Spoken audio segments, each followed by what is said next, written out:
fix date and time keep changing in Windows 10. So if you want to fix your date and time keep changing in your Windows 10 or 11, then what you need to do is you just need to simply go with your settings at first. After opening your settings, you need to search for time and language. And here you will have date and time. And under date and time, make sure that you turn on the option of set time zone automatically.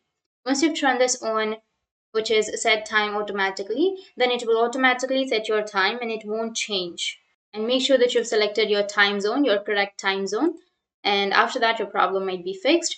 If that doesn't fix your problem, then you can search for services, open up your services. Here you need to search for Windows Time Service, which is right here. Double click on the service. Now you need to go with the startup type and make sure that you've selected automatic.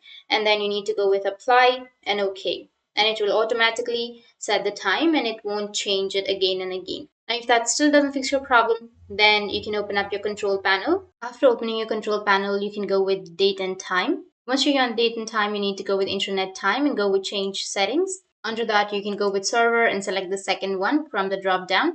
Go with update now, which is on the right side. After that, go with OK and your problem will be fixed. So these were the few fixes. And if you have any questions, feel free to comment below. Thanks for watching.